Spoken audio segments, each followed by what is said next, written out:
하나님 감사합니다. 우리 귀한 새가족 선생님들을 통해서 하나님이 하실 일이 이루어질 줄 믿습니다.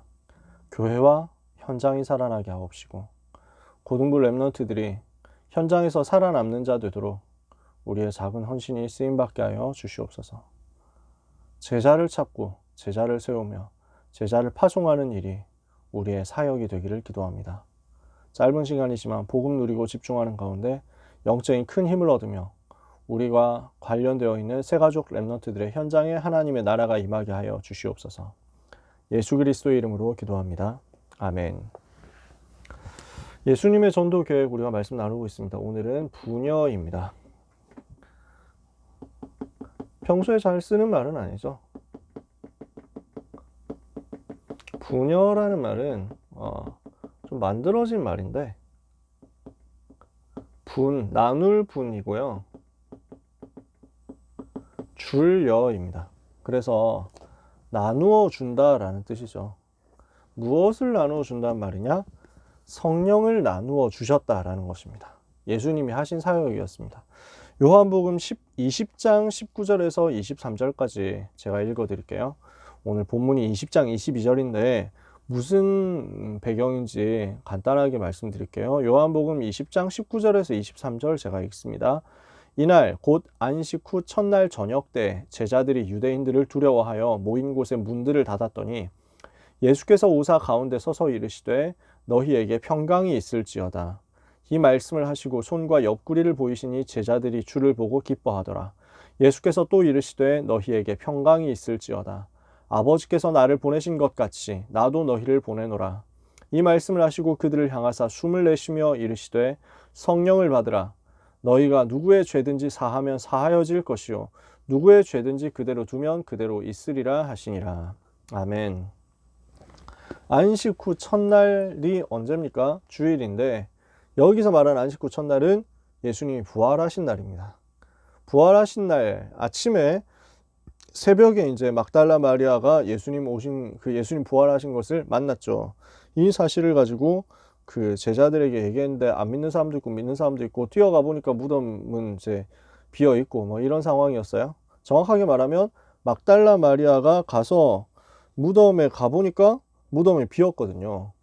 이게 무슨 일이냐 이래가지고 뛰어가서 무덤이 비었어요. 어떻게 해요? 뭐 이렇게 했단 말이에요. 이러니까 베드로하고 요한하고 둘이 뛰어갔습니다. 무덤으로 가니까 베드로 이제 확실히 무덤이 비었거든요. 세마포는 개어져 있고 이게 무슨 일이냐, 어떻게 이럴 수 있냐, 이렇게 하는 가운데 베드로와 요한은 돌아가고 막달라 마리아는 아직도 혹시 주변에 뭐 예수님 시체 찾을 수 있을까 이래가지고 돌아다니다가 부활하신 예수님을 만난 겁니다. 이 사실을 가가지고 이제 제자들한테 전달하니까 어떻게 그럴 수 있냐, 근데 무덤 빈 거는 봤고 어떻게 된 거지, 이렇게 하고 있는데 주님이 나타나신 거예요. 그들에게, 제자들에게 너희에게 평강이 있을지어다. 다정한 목소리로 말씀하시면서 평강이 있을지어다. 그러면서 하신 말씀이에요. 성령을 받으라. 성령을 주시겠다는 거죠. 지금도 성령을 받으라고 우리에게 말씀하십니다. 예수님은 어떤 분이십니까? 하나님을 우리에게 보이시기 위해서 오신 분이시다. 우리를 하나님께로 인도하기 위해서 오신 분이시다.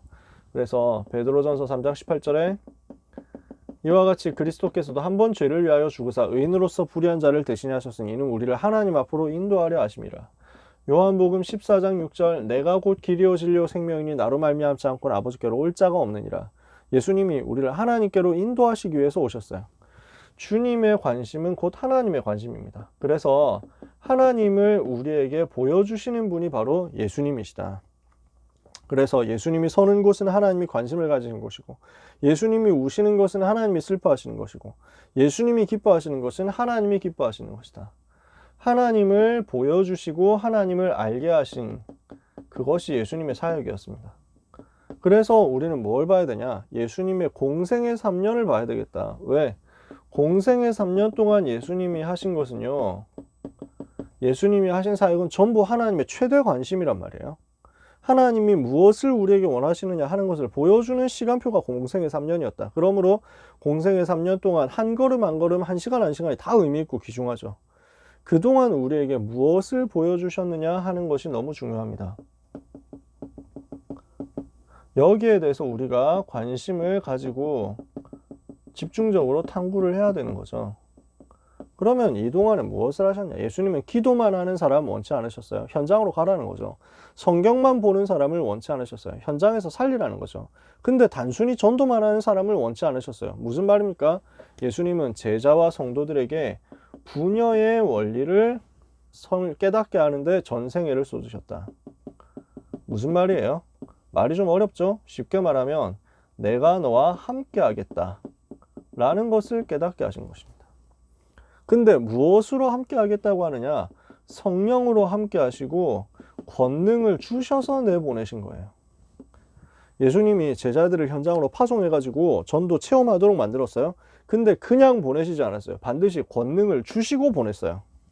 성령의 능력을 주시고 그들과 함께 하심으로써 깨닫게 하셨어요. 부녀의 의미가 무엇입니까? 세상의 모든 스승들은 기술, 저서, 비법, 비결 이런 거 가르치고 떠나갔어요. 그런데 예수님은 비결을 전수하시고 죽으신 게 아니에요. 살아서 성령으로 성도와 함께 거하시겠다. 성령으로 지금도 성도와 함께 하시겠다. 이것을 우리에게 약속하신 것입니다. 이 약속을 지금도 지키고 계시는 것입니다. 그래서 요한복음 14장 16절에 보혜사 성령으로 영원히 함께 하겠다. 14장 26절 27절에 성령으로 모든 것을 가르치고 생각나게 하겠다. 요한 1서 2장 20절에서 27절에 기름 부음 받고 모든 것을 깨닫게 하겠다. 마태복음 18장 18절에서 20절에 두세 사람으로 모여서 예수 이름 부를 때 함께 하겠다. 마태복음 28장 20절에 세상 끝날까지 함께 하겠다. 항상 함께 하겠다. 마가복음 16장 20절에 보좌에 앉으셔서 지금도 증거를 주시면서 함께 계시고요. 요한계시록 3장 20절에 지금도 문 밖에 서서 두드리시는 우리 주님께 문을 열면 그에게로 들어가 그로 더불어 먹고 그는 나로 더불어 먹으리라. 함께 살겠다 말씀하시는 거예요. 그래서 왜 승천하셔야 됐느냐? 예수님이 부활하신 이후에 제자들과 같이 계시지 않고 승천하신 이유가 무엇이냐? 요한복음 16장에 보면요, 예수님이 이렇게 간단하게 설명했습니다. 요한복음 16장 7절에서 15절에 예수님이 십자가 지시기 전날 밤에 마가다락방에 하신 메시지잖아요. 가장 집중적으로 하신 얘기가 성령으로 함께 하겠다, 성령을 보내겠다는 그 약속이거든요. 7절부터 보면 16장 7절부터요. 그러나 내가 너희에게 실상을 말하노니 내가 떠나가는 것이 너희에게 유익이라. 내가 떠나가지 아니하면 보혜사가 너희에게로 오시지 아니할 것이요 가면 내가 그를 너희에게로 보내리니 그가 와서 죄에 대하여 의에 대하여 심판에 대하여 세상을 책망하시리라. 죄에 대하여라 하면 그들이 나를 믿지 아니하며 의에 대하여라 하면 내가 아버지께로 가니 너희가 다시 나를 보지 못하며 심판에 대하여라 하면 이 세상 임금이 심판을 받았음이라. 내가 아직도 너희에게 이를 것이 많으나 지금은 너희가 감당하지 못하리라. 그러나 진리의 성령이 오시면 그가 너희를 모든 진리 가운데로 인도하시리니 그가 스스로 말하지 않고 오직 들은 것을 말하며 장래일을 너희에게 알리시리라. 그가 내 영광을 나타내리니 내 것을 가지고 너희에게 알리시겠습니다. 무릇 아버지께 있는 것은 다 내 것이라. 그러므로 내가 말하기를 그가 내 것을 가지고 너희에게 알리시리라 하였노라. 무슨 말입니까? 진리의 성령께서 우리 모든 것을 가르치시고 인도하실 것인데 성령께서 성도 개개인과 함께 하시려면 성도 개개인에게 임하시려면 주님이 계셔가지고는 안 되시는 거예요. 왜냐? 우리 주님은 육신을 가지고 이 땅에 계시기 때문에. 그러면 예수님이 승천하지 않고 우리 가운데 함께 계신다고 하면은 뭐 문제가 발생하느냐면 그 예수님을 우리가 만날 수 있냐? 못 만난다는 겁니다. 지금 가가지고 당장 뛰어가서 번호표 끊어도 10억 번 안에 들어가겠습니까? 그냥 뭐 기준이 되게 어렵다면 서버 폭발하겠죠. 그래서 막 인터넷으로 신청한다. 예수님 만나는 거 신청한다 하면 인터넷 서버 폭발하겠죠. 예수님이 하루에 막 100명씩 만난다. 시간 다 쪼개가지고 100명씩 만난다. 그럼 하루에 몇 분 걸리겠어요? 그러니까 예수님이 24시간 동안 잠도 안 주무시고 밥도 안 드시고 24시간 동안 계속 사람 만난다고 해도 하루에 제대로 만나려고 하면은 30분은 얘기해야 되잖아요. 48명. 최대 48명. 그래, 25분에 한 명씩 만나다 치고, 그럼 96명. 대충 때려서 100명. 하루에 100명씩 예수님 만나도 우리가 1년 동안 만나면 36,500명. 100년 동안 만나도 몇 명이에요? 36,000, 36만, 360만 명? 그러면 세계 인구 70억인데? 못 만나는 거예요. 계산이 안 되잖아요. 주님이 모든 성도 개인과 항상 함께 하시는 비밀. 성육신 하신 주님이 승천하지 않고 성령으로 우리와 함께 계시는 대신에 육신으로 같이 계신다 이러면요, 우리가 진짜 번호표 엄청 열심히 해가지고 겨우 뽑아도 딱 우리 평생에 25분 만나고 끝나는 거예요. 그렇잖아요. 그게 아니라니까. 성령으로 모든 성도와 함께 항상 함께 하시겠다. 모든 사람과 그 속에서 항상 함께 계시는 방법이 성령으로 역사하시는 것이잖아요. 그러니까 승천하셔서 내가 아버지께로 가는 것이 너희에게 유익이다. 왜? 너희와 항상 같이 있게 되니까. 그럼 어떻게 됩니까? 이 성령께서 우리를 진리 가운데로 인도하시면서 모든 것을 깨닫게 하신다. 이 성령께서는 무엇을 하시죠? 자기 것을 말하지 않고 오직 들은 것을 말씀하신다. 이 말이 무슨 말입니까? 오직 들은 것을 말씀하신다는 게, 성령 하나님도 하나님이시잖아요. 성부, 성자, 성령 하나님, 삼위일체 하나님 한 분이신데, 삼위 하나님 중에 한 위이신데, 그런데 성령 하나님께서 자신의 의지, 감정 모든 거 다 가지고 계신단 말이에요. 지성, 감정, 의지 다 가지고 계신다니까, 지정이. 근데 성령 하나님께서 자기의 것대로 하지 않으시고 들은 것을 가지고 전달하시는 거예요. 무슨 말이냐? 말씀이신 성부 하나님께서 역사하시는 그 역사 그대로 우리에게 언약 주신 그대로 성취하신다. 그러니까 우리가 헷갈릴 게 없는 거예요. 성령께서 우리에게 말씀과 다른 것을 하지 않으세요. 우리에게 주신 성경 66권과 다른 것을 하지 않고 딱 66권에 있는 그대로 우리에게 역사하시는 거예요. 그러니까 신비주의하고 안 맞죠. 신비주의자들은요, 성령의 역사가 지금도 새로 쓰여진다고 얘기하고 생각합니다. 그러니까 성경에 있는 거 안 맞고, 성경에 있는 거하고 자기들이 안 맞으면 자기 체험이 앞섭니다. 자기 체험이 먼저라고 생각해요. 그게 신비주의거든요. 성경 분명히 밝혔어요. 성령의 역사는 신비주의자들이 얘기하는 것처럼 임하지 않아요. 반드시 성경과 맞게 되어 있어요. 반드시 말씀과 맞고 반드시 언약과 맞게 되어 있어요. 반드시 그래서 언약대로 역사하시고 말씀대로 역사하시고 그 말씀을 성취하심으로써 역사하시는 것이 성령이시다. 그 성령 하나님께서 우리와 함께 하시기 위해서 주님이 승천하셨단 말이에요. 그러면 어떤 결과가 나왔습니까? 이 부녀의 결과, 이 내주의 결과, 성령 내주의 결과, 성령께서 우리와 함께 하시는 결과가 뭐가 옵니까? 우리가 깨닫게 되는 거죠. 하나님이 우리에게 무엇을 주시는지를 깨닫게 하십니다. 무엇을 주시는지 이것이 깨달아지는 거예요. 그래서 16장 4절에, 요한복음 16장 4절에 내가 너희에게 말한 이것을 기억나게 하신다. 요한복음 16장 14절에도 내 것을 가지고 너희에게 알리시겠다. 그리고요, 평안을 주신다. 요한복음 14장 27절에 평안을 너희에게 끼치노니 곧 나의 평안을 너희에게 주노라. 내가 주는 평안은 세상이 주는 것 같지 아니하니라. 너희는 마음에 근심도 하지 말고 두려워하지도 말라. 완전 승리하게 하십니다. 요한복음 16장 33절에 너희가 세상에서는 환난을 당하라. 담대하라. 내가 세상을 이겨오노라. 그래서 마태복음 16장 18절에서 19절에도 음부의 권세가 이기지 못하리라 그러면서 열쇠를 주겠다고 했잖아요. 그 열쇠를 가지고 사용하는 거죠. 우리를 거룩하게 하십니다. 요한복음 17장 18절 19절에 보니까 예수님이 제자들을 위해서 기도하시는 내용이에요. 그들을 진리로 거룩하게 하옵소서. 주의 말씀은 진리니이다. 그래서 진리로 우리를 거룩하게 하시는 것이 성령 하나님의 사역이고 우리 속에서 역사하시는 내용입니다. 그리고 뭘 어떻게 하십니까? 권능을 주셔서 땅끝까지 증인되게 하시는 것입니다. 그러면 이 증거가 어떻게 나타났습니까? 이 사실을 깨닫고 기도했을 때 실제 일어난 증거들입니다. 이게 사도행전 전체잖아요.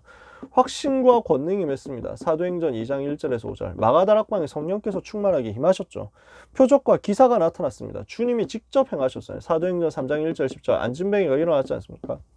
주님이 담대함을 주셨어요. 사도행전 4장 1절에서 12절 담대하게 복음을 말하게 하시고, 사도행전 4장 뒷부분 23절에 31절까지 전체 핍박자 앞에서 정확하게 오직 그리스도 외에는 말할 수 없다. 우리가 보고 들은 것을 말하지 않을 수 없다. 담대하게 선포하고 그 다음에 기도하니까 하나님 다시 성령 충만 주시잖아요. 주님이 불신앙하는 것은 막으셨습니다. 사도행전 5장 1절 10절 아나니아 삽비라는 불러가시고요. 주님이 신실한 일꾼을 세우셨습니다. 사도행전 6장 1절에서 7절 7 집사 세워가지고 이 복음이 증거되게 하시고요. 주님이 평신도도 사용하셨습니다. 사도행전 8장 4절 8절 평신도 집사 빌립을 통해서, 중직자 빌립을 통해서 다 사마리아의 문이 열리게 하시죠. 사도행전 9장 1절에서 15절 주님이 핍박자가 돌아오게 하시죠. 사울이 변해서 바울이 되는 거 아닙니까? 주님이 세계 선교의 문을 여시더라. 사도행전 13장 1절에서 3절 성령께서 불러서 바나바 사울을 세워가지고 세계복음화 하도록 파송하게 하셨다. 오늘도 우리에게 이 역사를 하나님은 하시는 것입니다. 우리는 무엇을 깨달아야 되겠냐? 주님은 지금도 성령으로 함께 계십니다. 이거는 뭘 말합니까? 복음입니다. 지금도 우리에게 복음 가진 우리에게 성령으로 반드시 정확하게 함께 계신다. 그래서 이것은 이론적인 얘기가 아닙니다. 성령으로 함께 계신다. 교리적인 얘기가 아닙니다. 지금도 실제로 성령으로 함께 계시는 것입니다. 그래서 성령께서 실제로 우리와 함께 하시면서요. 지금도 성령으로 충만하게 역사하십니다. 그래서 하나님은 우리 가운데 성령으로 실제로 역사하심으로 충만하게 역사하심으로 권능을 부어주시는 거예요. 그러니까 모든 무능이 무너지게 되어 있습니다. 율법주의, 경건주의 이런 것들이요. 능력 없잖아요. 무능한 경건주의, 사회주의 이런 거 아닙니다. 성경이 말하는 성령의 역사 지금도 일어납니다. 그러니까 성령의 역사 안 믿으니까 사회주의 하는 사람들은 인간이 뭔가 해야 될 것 같잖아요. 인본주의 쓰잖아요. 필요가 없다니까요. 성령께서 역사하시니까 인본주의 쓸 이유가 없습니다. 율법과 경건주의로 해가지고 아무 능력 없는 사람들 현장에서 실패되는 종교인처럼 사는 게 아닙니다. 하나님은 지금도 성령 충만 주시고 권능으로 역사하시는 것입니다. 지금도 보좌의 배경을 가지고 영적 세계에서 역사하십니다. 그러니까 우리가 인본주의 쓸 게 없어요. 그러니까 우리가 교권 쓸 게 없어요. 정말로 영적 세계에서 지금도 역사하시고 활동하시고 함께 계시는 것입니다. 사단의 세력을 무너뜨리면서 우리 가운데 함께 역사하시잖아요. 지금도 전도자에게 역사하십니다. 그러니까 신비주의 하는 사람들이 그냥 은사 받아가지고 뭐 이익 보는 데 쓰는데 우리는 그런 거 하는 게 아니에요. 복음 운동하는 거죠. 전도 운동. 하나님은 지금도 전도자에게 가장 사실적으로 역사하십니다. 그러니까 성령의 역사, 이 분야로 역사하시는 하나님의 역사는 우리 주님의 방법은 신비적인, 종교적인, 경건주의적인, 율법적인 그런 것이 아닙니다. 가장 사실적이고 구체적이고 현장적이고 영적이고 복음적인 것입니다. 이 성령의 부어주시는 역사 오늘도 우리는 체험할 수 있습니다. 언제? 어디서?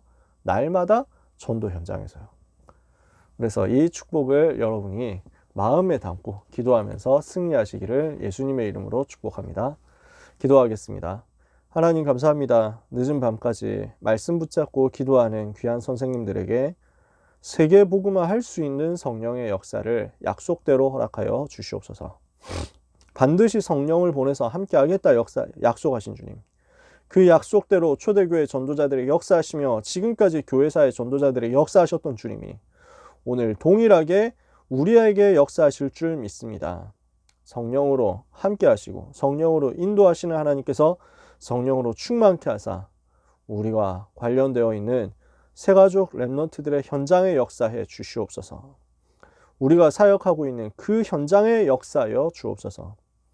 오직 성령 임하시며 권능 받고 우리의 모든 무능을 무너뜨리게 하시고 모든 저주와 재앙을 무너뜨리게 하시고 우리가 가는 모든 현장에 하나님 나라 임하게 하심으로 땅끝까지 증인되게 하시는 은혜의 역사 임하게 하여 주옵소서. 모든 문제의 해결자이신 예수 그리스도 이름으로 기도합니다. 아멘.